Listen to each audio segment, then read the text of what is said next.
বাংলাদেশকে নিয়ে মন্তব্য করে এবার নতুন বিতর্কে জড়ালেন অভিনেতা দেব। সম্প্রতি মুস্তাফিজুর রহমানের আইপিএল ইস্যু ও বাংলাদেশ প্রসঙ্গ উঠে আসতেই দেবের একটি মন্তব্য সামাজিক যোগাযোগ মাধ্যমে ঝড় তুলেছে।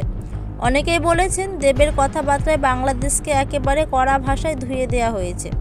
দেবের বক্তব্যে উঠে আসে খেলাধুলা হোক বা বিনোদন, আবেগের বশে মন্তব্য করলে তার প্রভাব কতটা বড় হতে পারে।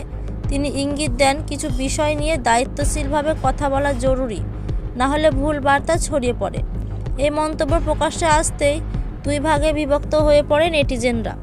এক পক্ষ বলেছে দেব যা বলেছেন তা বাস্তবতা তুলে ধরেছে, আরেক পক্ষের দাবি এই ভাষা অপ্রয়োজনীয়ভাবে কঠোর। পরিস্থিতি আরও উত্তপ্ত হচ্ছিল তখন দেব নিজেই আবার প্রতিক্রিয়া দেন। তিনি জানান তার কথার উদ্দেশ্য কাউকে অপমান করা নয়, বরং পরিস্থিতির দিকটা তুলে ধরা। যদি তার মন্তব্যে কেউ কষ্ট পেয়ে থাকেন সেটার দায় তিনি নিচ্ছেন বলেও জানান দেব। সব মিলিয়ে দেবের এই মন্তব্য ঘিরে এখন প্রশ্ন একটাই, এটা কি সোজাসাপটা মতামত নাকি বাড়তি বিতর্ক? পুরো বিষয়টা নিয়ে আপনার মতামত কি কমেন্টে জানাতে ভুলবেন না। ধন্যবাদ।